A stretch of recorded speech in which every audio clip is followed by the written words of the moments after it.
Olá, estamos de volta para a análise da última parte do capítulo de número 3 do livro A Gênese, livro que tem por título O Bem e o Mal.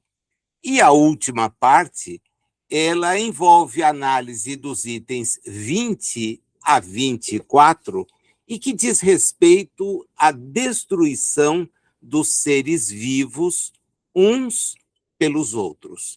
E esta parte, ela é bem embasada naquilo que está em O Livro dos Espíritos, no seu capítulo de número 6, da parte terceira, a lei de destruição, mas também num texto publicado por Allan Kardec em 1865, na Revista Espírita. Se percebe que há uma transposição daquele texto sobre destruição dos seres vivos, que aquele cresceu uns pelos outros, e que serve de fundo, então, para aquilo que nós vamos analisar. Eu gostaria de começar indo justamente ao Livro dos Espíritos, porque são as disposições lá das 728 em diante que nos dão uma ideia daquilo que ele tem em mente. Depois a gente vai repassar ponto a ponto e ver o quanto ele conversa com esse texto que os espíritos elaboraram. É óbvio que aqui há uma preocupação. Ele havia estudado Deus, a providência divina, a questão do bem e do mal, por que é que as pessoas adotam condutas que são prejudiciais, e ele termina esse capítulo do bem e do mal justamente se perguntando sobre algo que parece incoerente, né? Se Deus nos cria e nos destina à máxima perfectibilidade, a destruição de um ser por outro não é um contrassenso dentro dessa estrutura, né? Vamos começar, então, quando ele também pergunta aos espíritos a respeito do assunto. Na 728, a dúvida dele é aquela elementar. Destruição é uma lei natural? Está na natureza? E os espíritos dão uma resposta assim bastante clara, no sentido de que é necessário que tudo se destrua para renascer e se regenerar. Pois o que você chama de destruição nada mais é que uma transformação que tem por objetivo a renovação e melhoria dos seres vivos.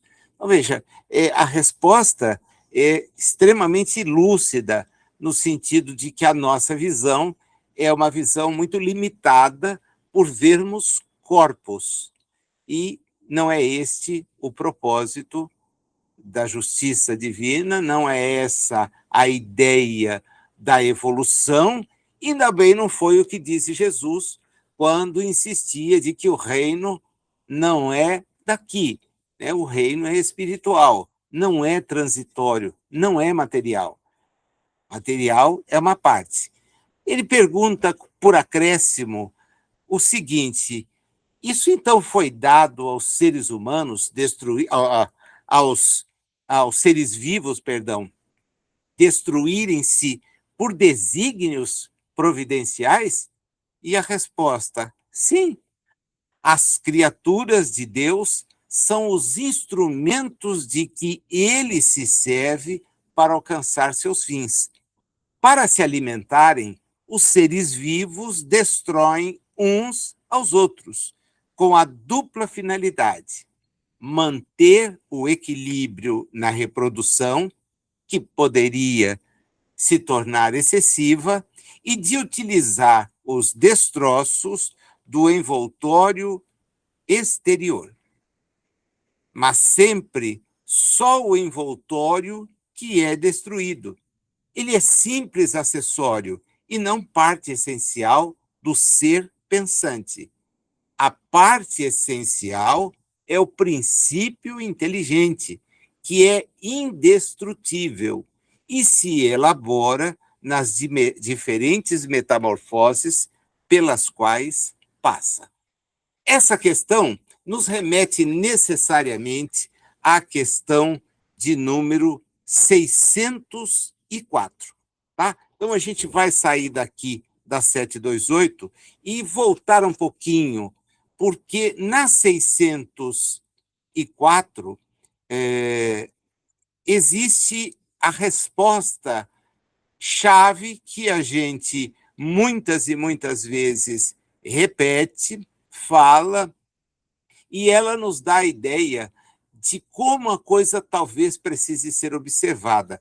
Ele está dentro daquele capítulo que certamente merece uma reanálise, uma atualização generalizada, mas eu não vou chegar aí, agora não, mais para frente sim, quando ele fala dos 3 reinos, 604. Dado que os animais, mesmo os aperfeiçoados, que vivem nos mundos superiores, são sempre inferiores ao ser humano, podemos concluir que Deus criou seres intelectuais perpetuamente destinados à inferioridade, o que parece em desacordo com a unidade de desígnios e de progresso que notamos em todas as suas obras. E os espíritos dizem tudo se encadeia na natureza. Por elos que ainda não podeis apreender, e as coisas aparentemente mais díspares possuem pontos de contato que o ser humano, em seu estado atual, jamais conseguirá compreender. Poderá entrevê-los por um esforço de sua inteligência, mas somente quando essa inteligência houver adquirido todo o seu desenvolvimento e estiver liberta dos preconceitos do orgulho e da ignorância, é que o ser humano conseguirá ver claramente na obra de Deus. Até lá, suas ideias limitadas lhe farão ver as coisas por um ponto de vista mesquinho e acanhado. Sabei que Deus não pode se contradizer e que na natureza tudo se harmoniza por leis gerais que nunca se distanciam da sublime sabedoria do Criador. E aí, então, vem o acréscimo sempre de uma pergunta quando a resposta deixa dúvida. A inteligência é também uma propriedade comum, um ponto de contato entre a alma dos animais e a do ser humano? Isso nós estudamos em A Gênese agora há pouco, instinto e inteligência. Eles respondem sim, mas os animais só possuem a inteligência da vida material. No ser humano, a inteligência proporciona a vida moral. É através desses pontos que a gente se aproxima daquilo que está no capítulo de número 3 e, a partir do item 20, percebe uma construção assim muito adequada. Ele retoma um pouco aqueles itens que nós acabamos de ver para poder, então, harmonizá-los dentro de um conjunto para dar a resposta de que essa destruição não representa a negativa do bem como fator de maior relevância em relação a Deus.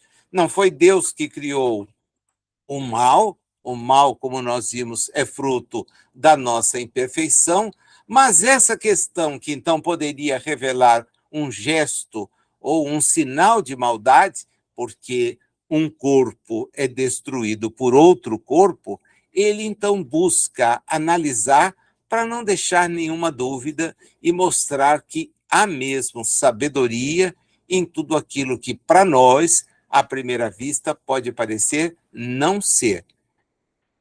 a destruição recíproca dos seres vivos parece incompatível com a bondade de Deus, ele começa afirmando, né? Esse é o paradoxo central do texto que a gente vai ler. Por quê? Quando a gente vê a necessidade de um ser precisar se alimentar às custas de outros, isso traz, evidentemente, uma discussão, que é muito amplificada pela visão materialista, que ele logo em seguida destaca, né? Como a visão do que é transitório, material, é uma visão limitada e ela se dá em relação apenas à vida presente, é óbvio que a gente tem todos os caminhos para interpretar isto como sendo o quê? Uma imperfeição divina, né? Nós queremos, de certa maneira, achar aí, como acham aqueles que atribuem a Deus a criação do mal, pelas mais diferentes maneiras de apontar e verificar o assunto, aqui também nos parece que há um erro, né? Um erro de programação, se a gente pudesse usar uma linguagem moderna e de fácil compreensão dos nossos dias. Olha, tem um tilt aí. Por quê? Porque não pode ser algo que provenha de Deus ou não de Deus com as máximas potencialidades possíveis, o que leva um ser a destruir o outro. De onde vem isso, né? Ora, é a visão materialista e, consequentemente, limitada que explica a origem do equívoco que nós temos, porque nós restringimos a nossa análise à matéria, ao presente, né? E isso é algo que se contrasta com o que o texto vai oferecer, que vem a ser uma visão espiritual. Estava assim no Livro dos Espíritos, né? Exatamente por quê?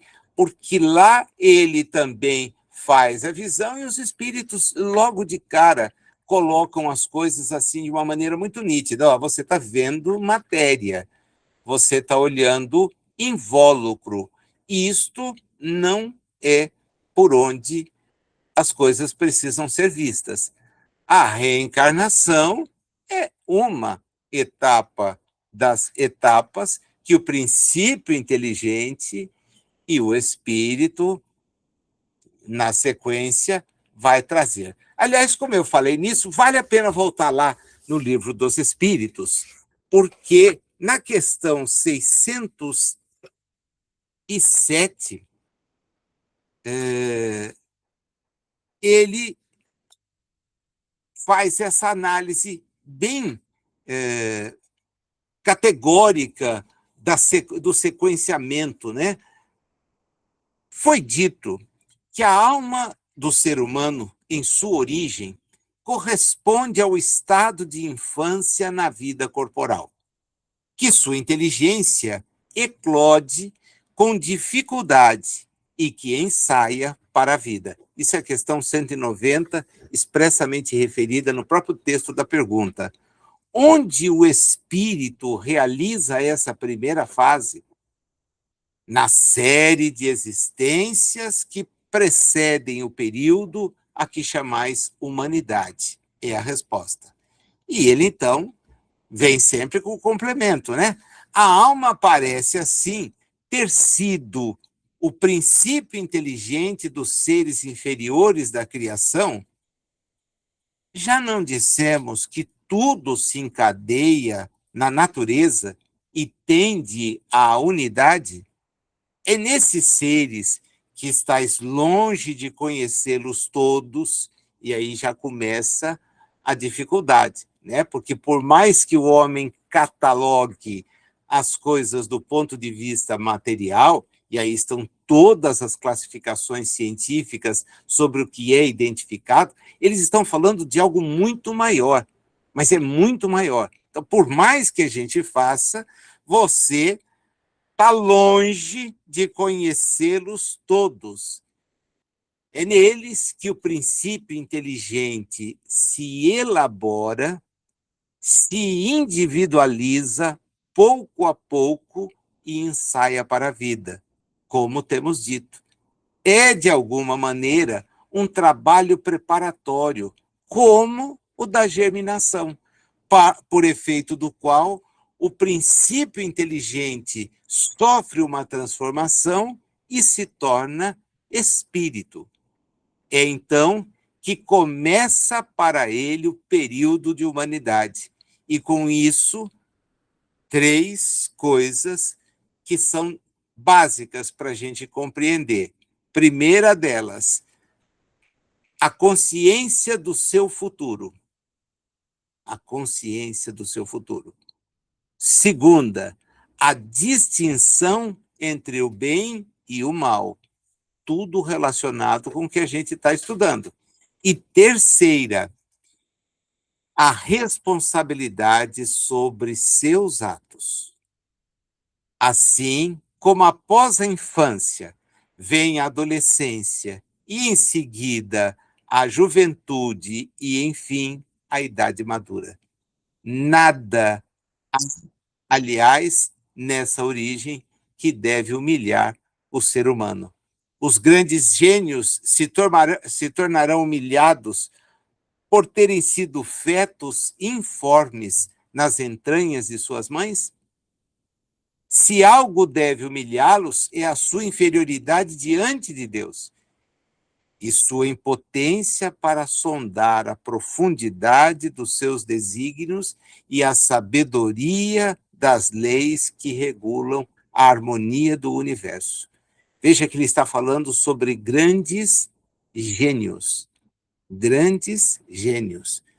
É dizer, que dotados de conhecimentos aprofundados em algumas áreas do que é o conhecimento na Terra, apenas e tão somente, se acreditam capazes de passar em revista tudo e de ditar como as coisas efetivamente são.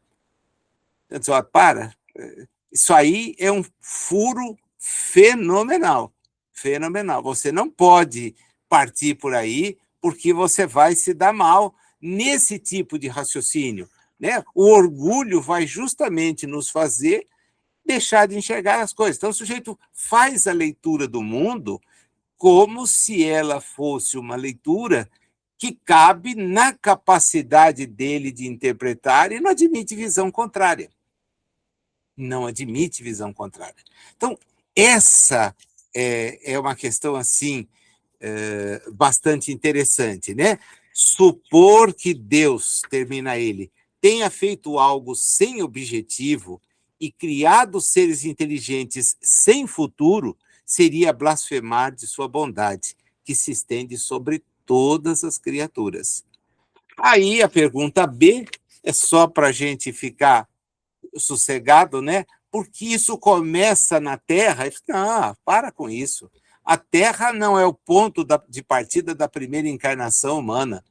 O período de humanidade começa, em geral, em mundos ainda mais inferiores. Isso, entretanto, não é uma regra absoluta, já que até pode acontecer que um espírito, desde seu início humano, esteja apto a viver na Terra. Esse caso não é frequente, é uma exceção. Então, vejam como eles abordam as coisas com uma clareza muito grande, né? Nós que agora estamos despertando para as questões espirituais desprovidas de rito, né? Porque para a questão espiritual ritualística, o espírito que está na Terra, desde onde é possível encontrar, manifesta a sua adoração através de ritos, às vezes até absurdos, como o que sacrifica o outro ser humano para agradar a uma divindade. Veja que é algo assim absurdo, sacrifica outros seres para agradar a divindade. Como é que o Criador vai se sentir lisonjeado, prestigiado, você matando a sua criatura? De jeito algum, né? De jeito algum. Uma coisa é a lei natural, que faz com que os corpos precisem da alimentação de outros corpos, e a questão em separado é essa da ritualística. Pois bem, o ritual, ele nos coloca dentro daquele círculo que remete à mitologia. Então, você imagina uma divindade que depende ser adulada, ser bajulada, ser agradada para que ela possa te dispensar favores, e esse ciclo não nos tira da trajetória humana, né? A tal ponto que, mesmo em visões de natureza filosófico-religiosas, em que se admite não ser a prática do ritual algo assim absolutamente necessário, né? Você vai fazendo trocas, mas mantendo a mesma limitação, e transpõe o que nos parece ser uma estrutura adequada para a vida na Terra, entre os que aqui estamos, como sendo a realidade de um lugar imaginário denominado o Reino de Deus, né? Então, esse lugar imaginário é imaginário mesmo, sem que a gente precise ter medo de afirmar, é pura imaginação, tá? Mundos celestes os há em número que nós nem precisamos ficar preocupados em apontar. Basta que a gente raciocine para ver que isto não é uma coisa única, né? São mundos celestes, o plural é usado. Por quê? Porque cada mundo assim, nesse estágio, contempla para o espírito que ele chega a oportunidade de viver numa harmonia e felicidades constantes e, ao mesmo tempo, poder cumprir, em nome de Deus, tarefas em relação àqueles que estão na sua retaguarda, né? Mas Deus está fora do contexto, então imaginar um reino de Deus, com tudo aquilo que nós, os que estamos na Terra, imaginamos exista, é fruto apenas e tão somente de uma imaginação muito fértil, uma imaginação, tão fértil que já fez o sol parar até que uma batalha fosse vencida, né? Como se essa fosse uma atividade assim, a poder da mão, para aí, segura aí, que eu vou vencer essa batalha. O dia só vai ficar escuro quando eu fizer isso que preciso fazer. Esquece, esquece. Que nos disseram que as pessoas antes de nós chegaram a ter uma vida de 900 anos. Esquece, era exatamente o contrário. Chegar aos 90 no século XX passou a ser uma perspectiva. Antes dele, nunca. Por quê? Porque as condições primárias não permitiam isso.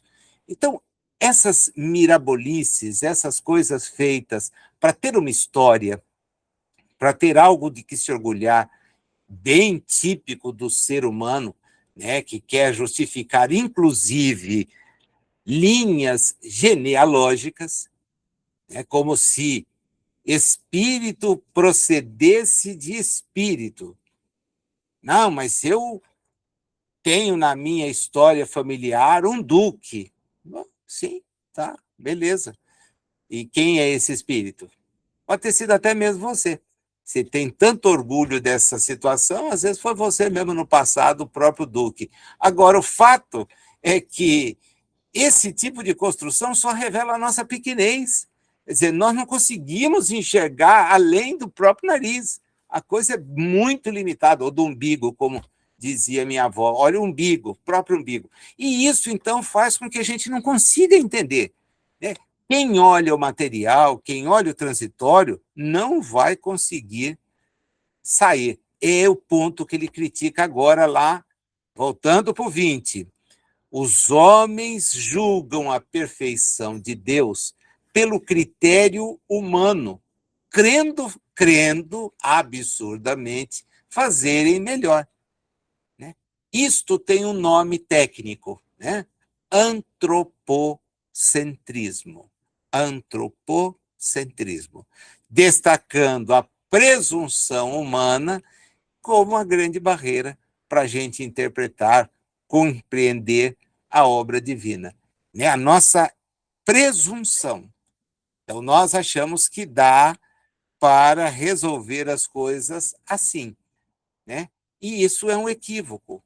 É um equívoco muito grande, porque aquilo que nós eventualmente chamamos de sagrado, respeitável, é apenas uma maneira do homem conseguir sobreviver às dificuldades que ele tem, e era até, de certa forma, aceitável antes, por exemplo, da presença de Jesus, que rasga esse tipo de consideração completamente.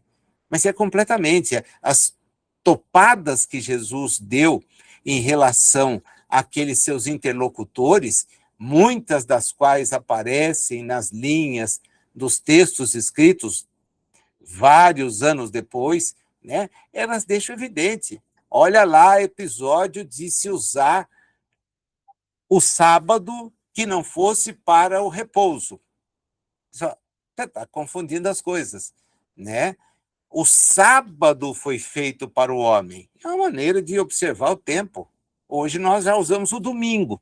Na época, eles observavam o sábado. O domingo era o primeiro dia da semana, né? E nem se chamava domingo, como nós temos hoje. Agora, presta atenção, essa regra não é o homem feito para o sábado, porque aí o homem se limita. Ah, mas os seus... Todo mundo faz isso. Se cair um animal, você fica em casa esperando dar amanhã para poder vir tirá-lo do fosso onde ele está? É evidente que não. Era o único bem que o sujeito tinha. Ele ia lá e resgatava. Poxa, então por que você está preocupado? Porque eles pegaram espigas? Eles vieram no caminho com fome, pegaram algumas espigas de trigo e, debulhando, mascaram os grãos? De onde você tira isso? Quer dizer, veja como ele é sempre contundente no sentido de libertar o homem, de tirar o homem da amarra. Porque, olha, os espíritos, agora explicando as coisas, é um encadeamento. É um encadeamento. E nós estamos longe de entender esse encadeamento. É por isso que aquela questão dos 3 reinos, quando a gente olha, percebe nitidamente, ó, você está dando a informação que você tem aí. Eu não vou ficar discutindo isso. Não se processam as coisas assim. Não se processam. Havia admissão da geração espontânea, a partir de um rastro, um monte de roupas, quando dali saía um rato. Então, aquele monte de roupa suja acumulada no lugar permitia o nascimento de um rato. Ausência completa de conhecimento. Mas, Nazil, por que os espíritos não deram as informações a respeito dessas questões? Não deram, não poderiam dar e nem tinham interesse de dar. Aquilo que é tarefa nossa de ir descobrindo, não adianta, eu não posso falar para a pessoa de um telhado quando ela não conhece a casa. Então, eu primeiro preciso que ela conheça o alicerce, que ela entenda que tem paredes, que ela entende que tem colunas, ela entende que tem... Aí eu chego no telhado, né? Então, nós estamos no processo. Hoje, com a informação que os espíritos nos dão, a gente tem uma visão completamente diferente disso. Completamente diferente disso, né? Então, o principal dessa compreensão é entender, como ele nos apresenta aí, que um bem real pode resultar de um mal aparente. Mas eu só consigo interpretar isso tendo uma visão de conjunto. É a introdução que estava lá no Livro dos Espíritos e aparece aqui no texto dele, da harmonia maior, né? A anomalia só existe na nossa visão. Nós é que estamos vendo as coisas limitadamente. Ela não existe do ponto de vista espiritual, mas não existe mesmo. A limitação humana é que faz com que a gente, puxa, olha que absurdo, Deus permite que um ser seja destruído pelo outro. Tá, você entende o conjunto? Não. Até acho que entendo, porque eu vou pondo as coisas da minha maneira, então aí vem o sujeito, não, olha, aconteceu, é desse jeito, foi assim, vai assado. Não, não, não e não. Não nos é dado conhecer o início, o princípio das coisas, né? E a consciência do futuro é o que nos permite, então, trabalhar para ter algo que seja efetivamente mais adequado à nossa capacidade de compreensão. Eu sei que vou sobreviver. Essa é a consciência do futuro. O materialista entende que não há futuro, que o término da encarnação representa o fim. Então, ele vai olhar as coisas sempre com uma ótica completamente diferente, né? É dentro daquilo que ele compreende. E ele entende que é o fim. Poxa, tudo bem. Vai mudar essa concepção? É evidente que sim. Não na presente existência, né? Ele vai primeiro precisar voltar à realidade espiritual para lá, na medida do seu despertar, e pode não acontecer na presente volta, ele vai compreendendo as coisas dentro daquele processo, que é o processo de ir descobrindo. Então, o alicerce, a parede, depois a eventual cobertura das paredes e, por fim, do telhado. É por etapa, né? Quando a gente olha o conhecimento sob a ótica espiritual, diz o item que nós estamos analisando, a lei e da lei de unidade, a gente vai perceber que tem aí uma chave para resolver o que nós imaginamos ser misterioso e que não tem mistério algum. Aliás, nada que está oculto, Jesus, não pode vir a ser revelado. É uma questão do quê? De conhecimento, para poder entender aquilo e não passar pano ou passar batido entendendo que as coisas estão cercadas de qualquer tipo de mistério. Não tem. O que nos falta é capacidade de compreender, só isso. Mas é absolutamente isto. Quando a gente avança, a gente estuda, quando a gente vai buscando informações, as coisas vão se descortinando. E é óbvio, estava lá no Livro dos Espíritos, nós não vamos conseguir compreender certas questões no estágio evolutivo que estamos. Isso ele tinha reforçado quando, no capítulo 2º, tratou a respeito de Deus. Dá para entender a natureza de Deus? Não, não. Ah, mas eu queria saber como é, como é que não é. Não, não, não dá. No nosso estágio evolutivo, não dá. E adianta nos passar o que é? Não, não. É aquela história, vou passar algo que o sujeito não tem condições. Adiantava no século XIX ter falado da existência de 5 reinos? O sujeito olhava a roupa e achava que dali brotava o rato. Como é que eu vou falar para ele de reino sem a presença, inclusive, do microscópio? Como é que eu vou falar daquilo? Então você precisa primeiro ter as coisas, né? Pela inteligência chegar a elas. Aí você amplia, amplia. Qual o risco? A gente já viu num capítulo precedente essa questão. O risco é que na medida em que nós vamos conhecendo, nós queremos começar a passar tudo pelo nosso ponto de vista. E aí limitamos. É por isso que parece ser um mal, o que mal não é.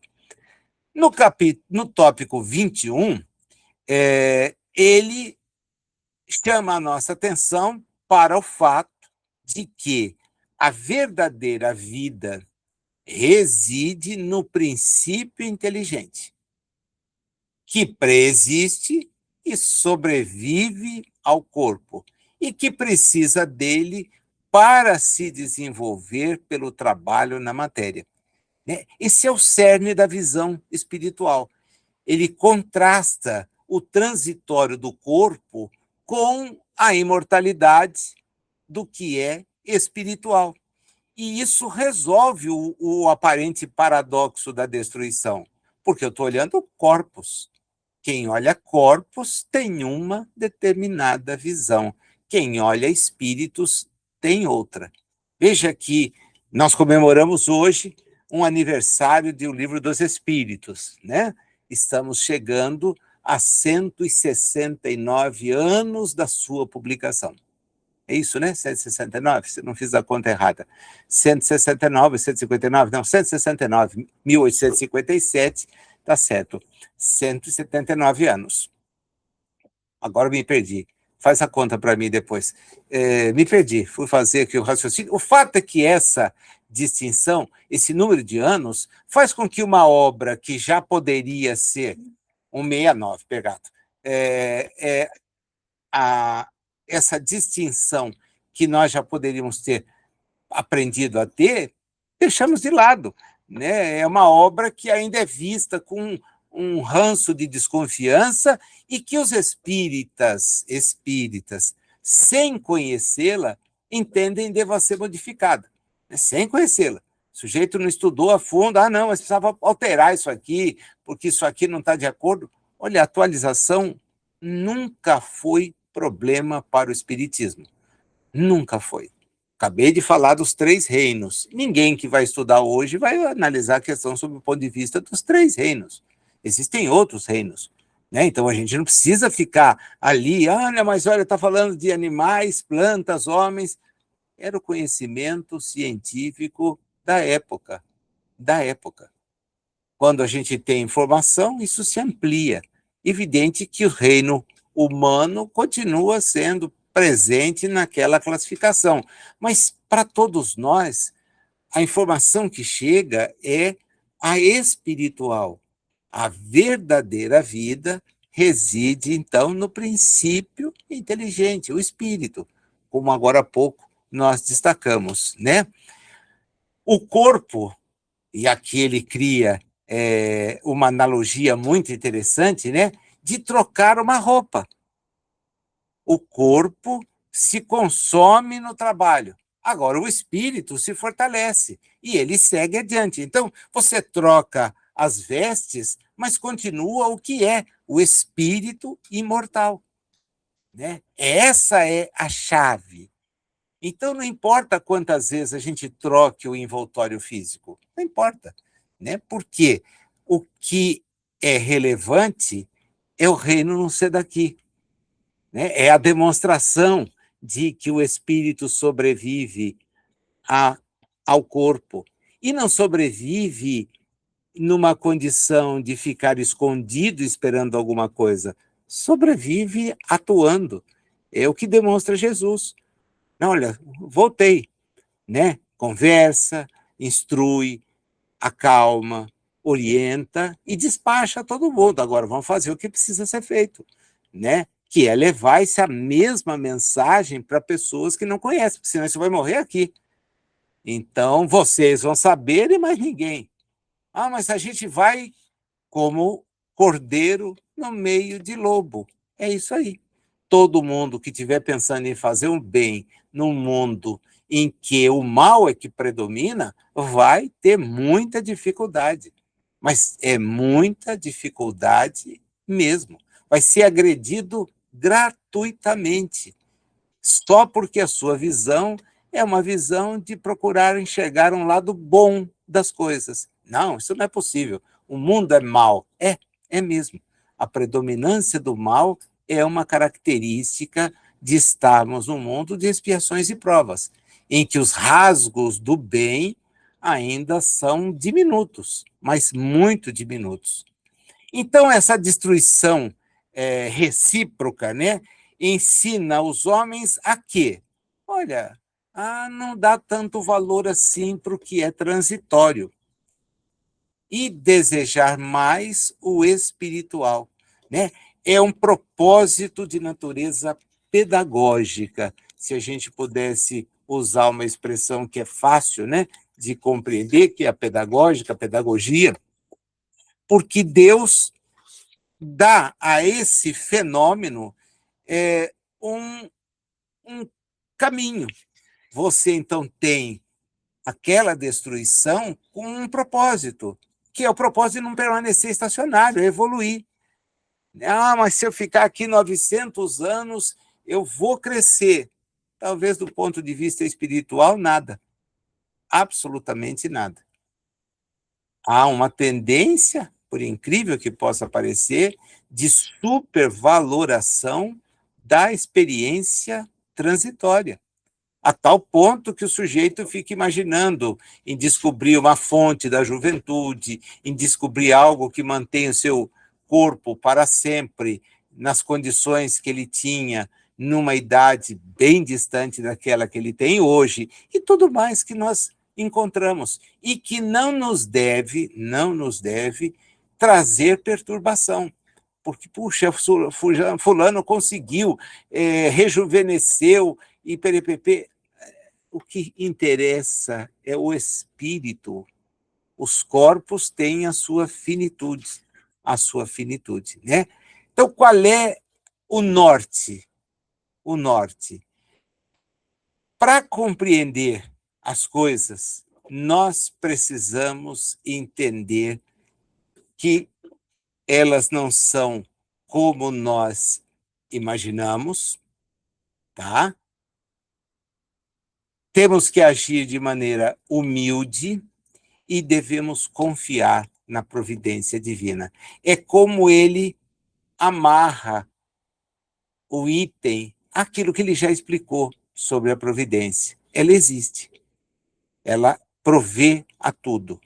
E nós já mencionamos aqui no estudo e depois dele já algumas vezes, e vamos voltar outras tantas, porque há nisso justamente a obra da providência divina. Você tem uma experiência, que é uma experiência que pode lhe parecer rude, mas que faz parte de um projeto cujo alcance nós não temos. Nós vamos aos poucos só passando a entender a nossa própria natureza de espíritos imortais. Aos poucos. Não é assim também de uma hora para outra, e nem significa que isso, quando já entendido, seja interiorizado. Porque é aí que está a chave, né? Você, então, compreende as coisas e passa a mudar. Você pode, num primeiro instante, é o que eu acho que acontece, eliminar temores. A pessoa deixa de ter temores, mas não significa que ela tenha condições de dar grandes saltos. Por quê? Porque o tempo só, a sucessão das experiências é que vai nos levar a essa capacidade de entender, em razão da nossa própria evolução. No item 22, existe uma explicação que eu chamaria aí da primeira razão prática para a existência da destruição recíproca, né? Ele defende que é um processo pedagógico. Então, qual é a razão prática de você ter que experimentar esse tipo de situação? Olha, a necessidade biológica de manutenção de corpos. Essa é a primeira razão prática. Então, eu só vou conseguir a manutenção do organismo físico nutrindo-me de elementos disponíveis. Então, um caça o outro, né? Vai atrás e abate para poder se satisfazer. Sim, é o que acontece quando a gente vê qualquer documentário sobre o reino animal, por mais chocante que nos pareça, é assim que a coisa funciona. Você olha ali e toma um choque. Puxa, coitado do pobre do cervo, está andando e vem lá a leoa e o abate. Pô, que sacanagem, por que isso? Ela não tem outra forma. Nós temos. Agora, aí é uma questão de opção ou não. Nós já temos. Né? E a nossa inteligência já fez com que a gente, em relação, ao menos com os animais domesticados, também consigamos ofertar-lhes o que não desperta esses instintos predatórios que estão o tempo todo dentro do princípio inteligente que vai evoluindo. Então, vem lá a ração com balanceamento, oferecendo nutrientes que trazem ao corpo aquele equilíbrio que ele precisa, mantém a qualidade e a própria convivência, né? Ninguém disputa o osso na mesa ou o prato de comida porque tem fome, não, tem alimento, o alimento vem industrializado, é trabalhado, equilibrado e oferece a saciedade. Maravilha, né? Vamos chegar nisso em termos de animais que não são domésticos? Talvez. Não é o que se vê agora, mas é talvez o que se vai ter. Há muitos deles que se alimentam, são alimentados com frutas, né? Com cereais, com legumes, e você vai mudando a própria dieta, porque ele vai conviver de uma maneira sem a olhar você como a principal refeição. É instinto de sobrevivência até nosso. Então, você trabalha o animal de um jeito diferente. Primeira, então, razão prática é: eu preciso nutrir-me. Os corpos demandam essa nutrição para serem mantidos, manutenidos. Eu, então, tenho outro elemento. Segundo ponto, quando ele diz corpos atuam como instrumentos do princípio inteligente, exigindo renovação constante, providenciada pela mútua nutrição, né? Então, você tem a destruição ligada a uma função, né? O corpo é uma ferramenta para o princípio inteligente, para o espírito. E isto é a segunda questão explicativa do mecanismo divino de renovação. Tá? Precisa para manter o corpo, e é justamente a destruição do corpo que leva à própria evolução, à própria renovação. Lembre-se lá que os espíritos disseram, né? Precisa evoluir e renovar, evoluir e renovar. Então, você vai trocando, vai modificando. Há no conjunto uma inteligência, que é a inteligência suprema, né? É ela que concebe. Aí o sujeito metido a besta vai dizer: mas não podia ter pensado diferente? Bom, Kardec, sem dizer que foi metido a besta, também perguntou por que não criou todo mundo já evoluído? E a resposta deles fez ele parar e nunca mais voltar no assunto. Que mérito você teria se tivesse sido criado assim? Nenhum. Então, pensa que você, criado assim, não lutaria. E nós vimos também na resposta deles que eram três coisas que apareciam ali: a consciência do futuro, a distinção do bem e do mal e a responsabilidade pessoal. Puxa, então eu sou responsável, sim, pelo seu êxito e pelo seu fracasso. É uma questão clara, evidente. Cada um de nós vai colher em decorrência daquilo que semear. Podemos semear o progresso? É o que todos nós somos destinados a fazer. É que a gente, às vezes, insiste no retrocesso, né? No retrocesso.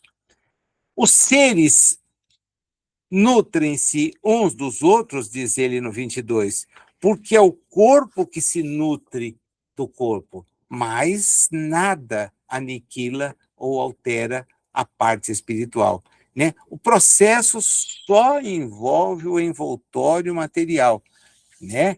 Preservando a essência espiritual e resolvendo um conflito que apenas e tão somente aparente, né? O espírito fica, então, despojado do envoltório corporal durante a destruição. É a ideia-chave da imaterialidade e da continuidade do que é o princípio inteligente. Ele tem uma trajetória, ele tem um curso, né? Isso se alinha ao que ele escreveu logo de início, a ideia de uma visão espiritual anterior, e que sendo trabalhada, ela esclarece, apazigua essa aparente contradição do argumento físico, destruiu o corpo, né? E isso, às vezes, a gente pega as pessoas falando mesmo com conhecimento espírita, né? Olha, o fulano morreu. E eu fico pensando aqui comigo, não morreu, né?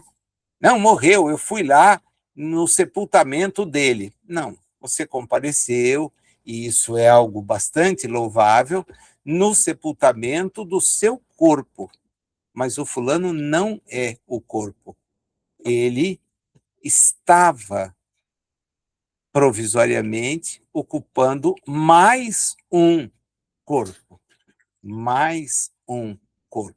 É o nosso caso, né? Puxa, mas a minha existência é ótima. Beleza, então vamos fazer de tudo para ela ser útil. Porque se eu descubro que a minha existência é ótima, tem uma porção de pessoas que descobrem que a existência delas não tem valor e até buscam o suicídio, até buscam eliminar a própria existência, no que é, para os espíritas, um contrassenso, né? Porque se o corpo nos traz limitações, elas certamente são para os nossos espíritos limitações de absoluta necessidade. Absoluta necessidade.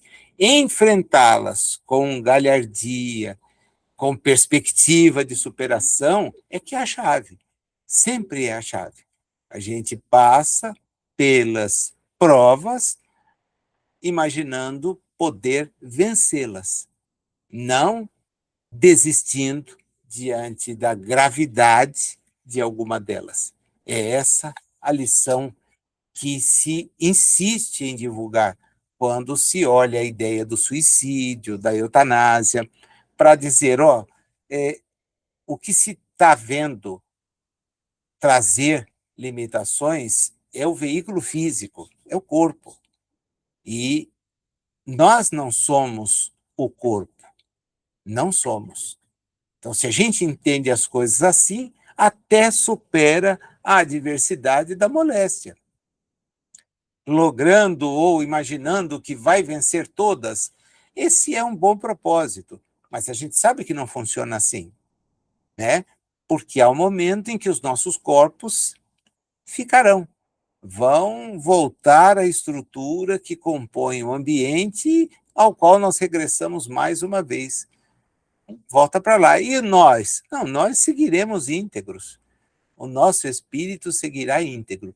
Veja como esse exemplo de Jesus assim foi tão marcante, que imagina um homem submetido ao flagelo que é ser crucificado.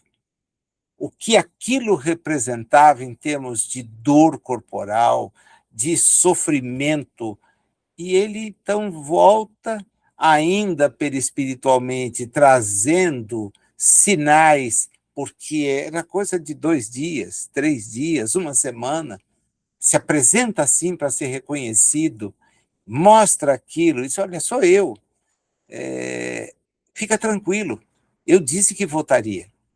E por que voltaria? Porque nós somos espíritos, só isso. Então, o espírito sobrevive. O corpo pode ter o término mais doloroso possível, mas o espírito não. O espírito sequencia, ele vai embora, ele preexiste, ele sobrevive. Todas as visões religiosas entendem a sobrevivência. Apenas a espírita vê de uma maneira muito mais clara a preexistência. Os reencarnacionistas também veem assim, mas não é no mesmo grau de nitidez, né? E mais, a gente precisa levar em conta que o materialismo não vê a pré-existência, muito menos a sobrevivência. É um retrocesso. É um retrocesso, né? Do ponto de vista da evolução, é um baita retrocesso.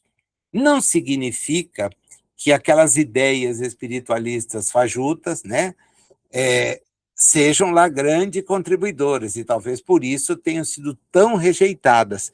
Entretanto, imaginar-se mais do que um aglomerado de células é algo bastante útil para a própria vida da pessoa, porque ela, então, vai entender com alguma facilidade eventuais instruções de natureza espiritual. O materialista terá os olhos de ver, os ouvidos de ouvir, cerrados para esse tipo de ideia.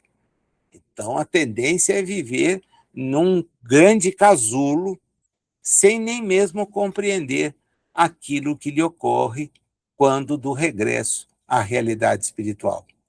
Vale a pena a gente voltar lá em O Céu e o Inferno e ver as desencarnações de pessoas materialistas, apegadas ao transitório, o quanto elas não conseguem divisar nem a ajuda espiritual. Por quê? Porque estão apegadas onde o tesouro está, né? O coração está ali. Então não vão conseguir. Elas ficam ralhando, insistindo em retomar o que achavam lhes pertencesse por direito e para sempre, quando há finitude corporal.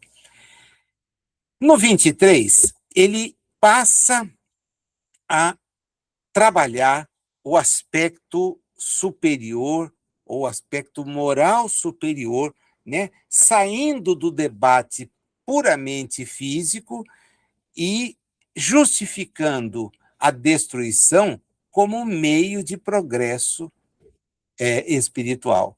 Na frase, na luta, o espírito exercita suas faculdades por meio do ataque e defesa, ele avança no processo pedagógico de destruição recíproca, destacando que o exercício intelectual tem um propósito essencial. Habilidade e inteligência, elas aumentam as forças intelectuais dos seres. E a inteligência, nós já estudamos isso aqui também, e o instinto caminham lado a lado, né? Fica evidente o benefício evolutivo direto que transforma algo que parece ou transparece ser cruel numa oportunidade de aprimoramento. Então, todos os seres evoluem. O princípio inteligente, como nós vimos aqui, e dá para aprofundar mais, voltando àquelas questões, 607, 608, 605, o princípio inteligente vai avançando, né? O que você vê é apenas o que é mais fraco, perdendo a veste, mas ganhando sobrevivência no que importa. O destaque aqui é como ele enaltece a imortalidade espiritual, né? Esse ensino que os espíritos nos trouxeram é vital para todos nós reorganizarmos a nossa vida e, consequentemente, entendermos aquela questão da responsabilidade. Eu não tenho mais uma ideia, primeiro, de que morreu, acabou. Não, essa eu já venci, Nazil. Mas você tem aquela ideia falsa de que a morte pode conduzir você para um lugar assim, assado, nessa ou naquela circunstância? Às vezes tenho. Então, é preciso que a gente pare e reflita. Porque a oportunidade de servir, ela estará disponível, sim, para todo mundo que tiver habilitado. Mas isso não representa ter um abrigo sobre uma determinada estrutura, dentro daquilo que foi narrado, porque a experiência que o sujeito nos traz é a dele. É a dele. E ele é um espírito, um. Pode fazer referência a outros? Faz, lógico que faz. Porém, é a experiência que ele passou. Eu sempre uso isso de justificativa quando alguém me pede assim: dá para eu passar para uma pessoa que está pensando em se suicidar o livro da Ivone Amaral Pereira, Memórias do Suicida? Digo, não. Mas como? Não, não, não. Pega o livro do Richard, Suicídio, tudo que você precisa saber, e dá de presente para a pessoa. Ah, mas o Memórias do Suicida me parece, aqui, olhando do lado de cá, muito, mas muito forte para você passar para uma pessoa assim. Ela não vai ficar com medo e vai evitar? E você acha que alguém com medo não se suicida? Ah, para com isso, para com isso. A pessoa só não se suicida esclarecida, porque perturbada, alienada, com receio, inclusive de vencer as próprias dificuldades, ela se suicida. Então, não é um livro que vai narrar, que o sujeito vai penar, isso não vai inibir ninguém, como não inibe práticas que nós imaginamos pudessem ser eliminadas por certas medidas. Vamos lá? Pena de morte para quem comete determinados crimes. Puxa, quando é instituída, o número de crimes diminui. A resposta estatística, não, não diminui. Não diminui. O sujeito que pensa em cometer o crime, ele comete. A consequência, ele torce para não ser pego e, eventualmente, não sofrer em intensidade. Ponto final. Ah, mas ele não vai temer? Se desse certo, gente, era só deixar o decreto aí desde sempre. Né? E países que têm a pena de morte não teriam assassinatos, não teriam feminicídios, não teriam práticas ilícitas que conduzem à execução. É uma barbárie a execução? No limite tá? Porque também não funciona como processo pedagógico. A coisa não é por aí. Vamos entrar, então, no ponto final, no ápice da nossa análise, que é quando ele descreve o estágio inicial da criação, onde o instinto prevalece, justificando essa destruição como essencial para a evolução inicial. Nos seres inferiores, a luta é motivada por necessidade material, a alimentação, elaborando a alma no primeiro período da vida. Primeiro período da vida, com toda a relatividade que a gente já viu, né? Mas essa destruição recíproca, ela é justamente o ponto de partida.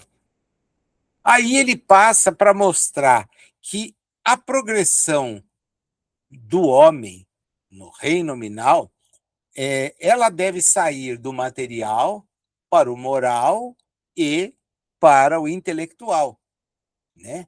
E dá para nós o sentido de lutar, persistir na luta, para cada vez chegar em pontos mais altos. No homem, transição da luta, de instinto animal para ambição e orgulho. E aí você precisa vencer a esses fatores que já não estão mais ligados à própria sobrevivência enquanto corpo, né? A coisa mudou, mudou. Destaca para todos nós que a luta é sempre necessária ao desenvolvimento do espírito. Agora há pouco, eu comentei isso de passagem, até antecipando um pouquinho, né? Quando ele duvida, olha, por que o sujeito tem que não é criado já evoluído? Bom, não tem mérito nenhum.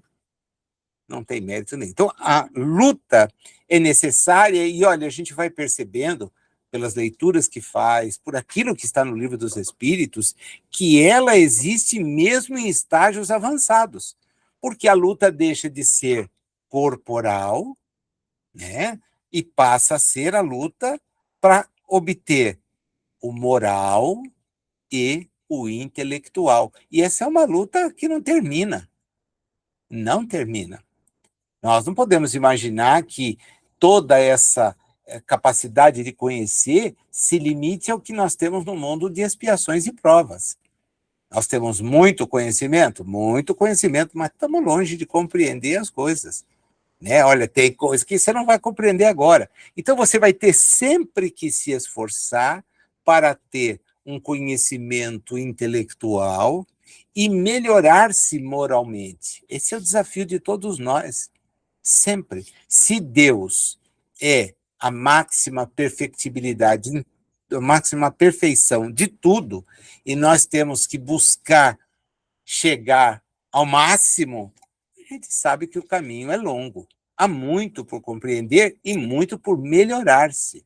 Esse é um ponto interessante, muito por melhorar-se, né? E essa questão, do ponto de vista da melhoria moral, a gente encontra num espírito como Jesus, cujo comportamento é inigualável, considerando outros comportamentos, porque ele vive de uma maneira a demonstrar o amor que ele tem, né? Não é uma coisa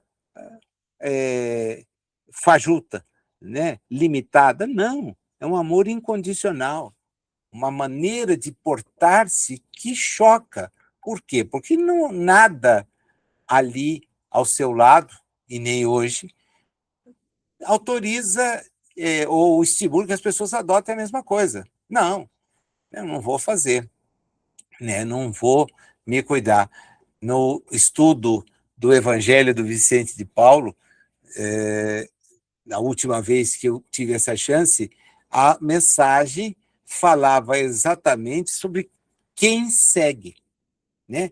Seguir a Jesus é algo assim que demanda uma mudança de propósito da nossa parte, por completo, né? Porque é uma postura que está longe da nossa capacidade de prática.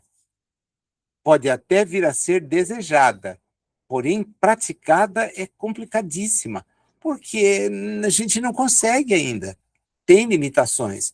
Ora, falta então muito para a gente vencer, né?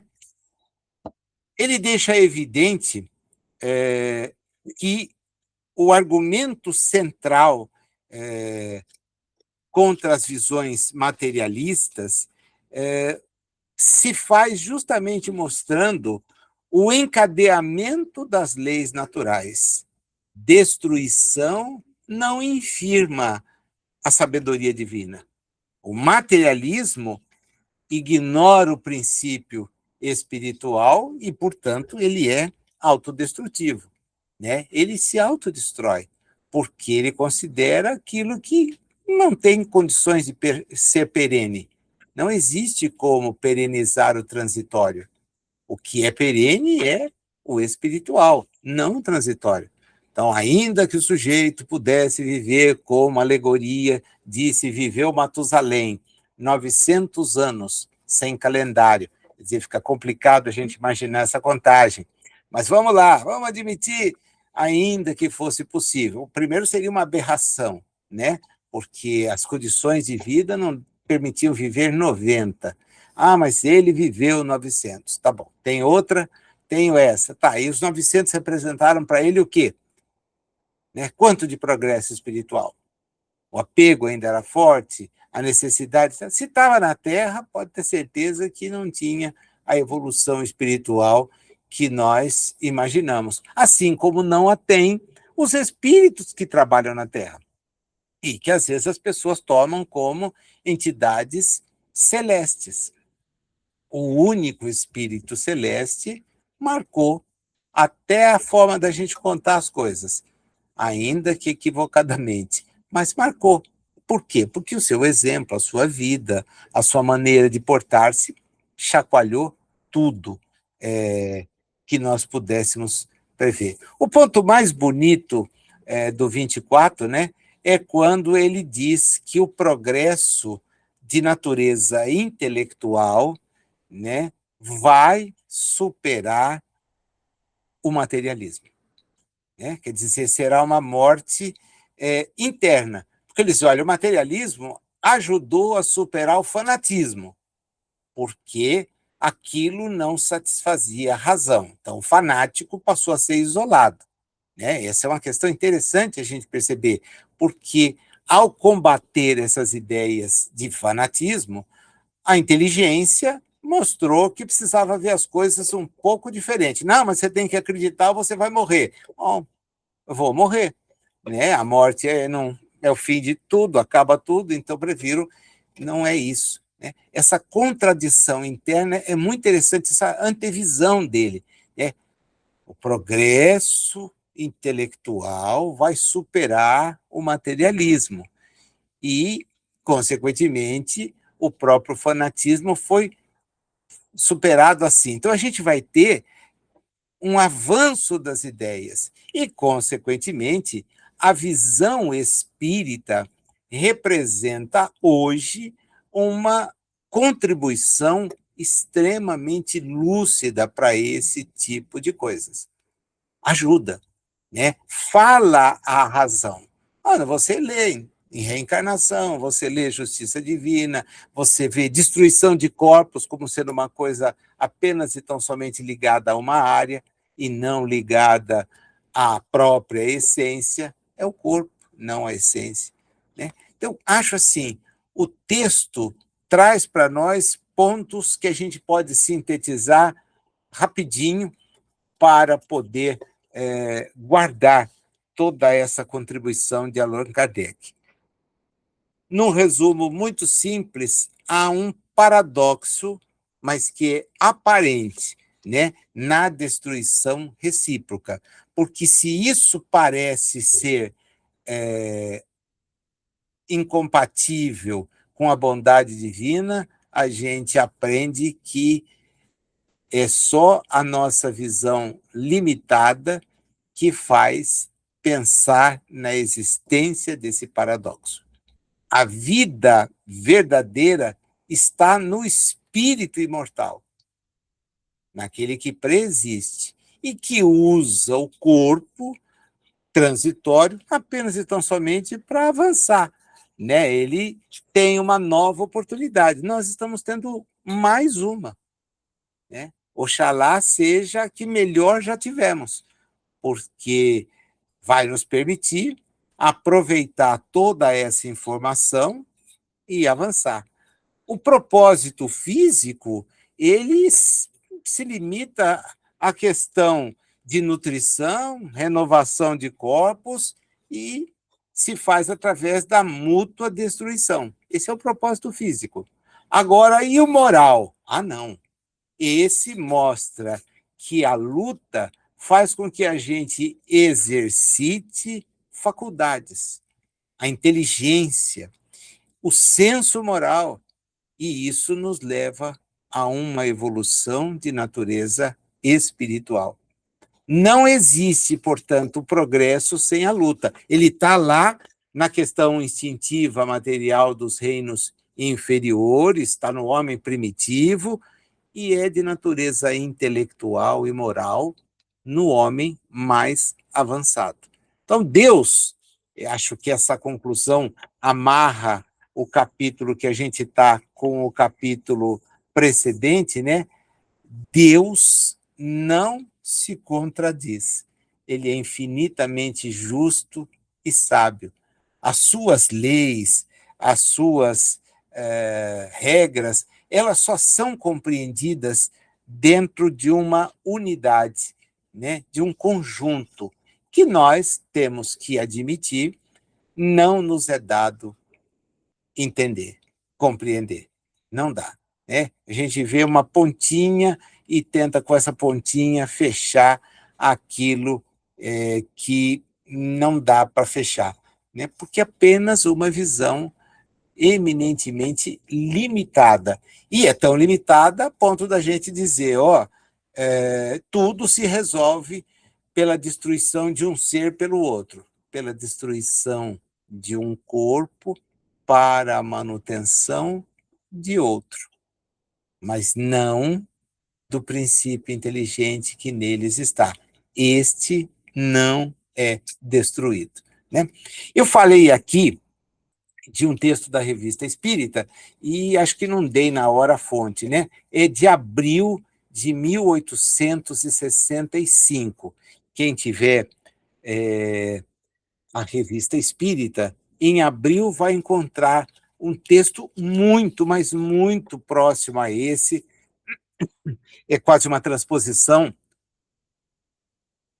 feita por Kardec, e o texto está lá em abril, Destruição recíproca dos seres vivos.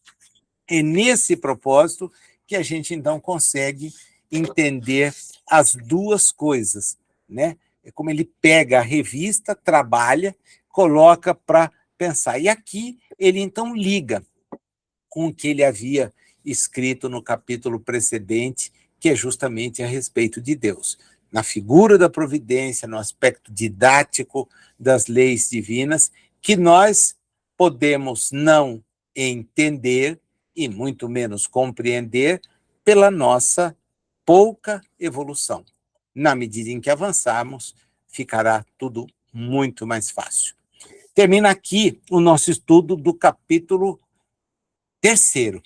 Em breve a gente divulga os encontros para análise do próximo capítulo, que vai então nos conduzir a um outro tópico da Gênese, essa obra que representa a maturidade de Kardec, refletindo e repassando em revista conceitos que a humanidade trabalhou, estruturou e que podem ser relidos com a instrução espírita. A gente fez hoje justamente uma releitura, né?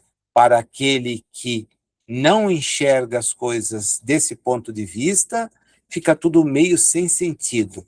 Para aquele que enxerga as coisas, ainda que por um lado espiritual, mas bem limitado, fica aquela ideia primeira de que os seres devem ser usados pelos homens, porque ele é o Senhor daquilo que está na Terra. E nós vamos aprendendo ecologicamente que não. Nós somos mais um ser a estar na Terra, senhor de absolutamente nada, exceto, aqui eu preciso fechar falando isso, do nosso próprio destino.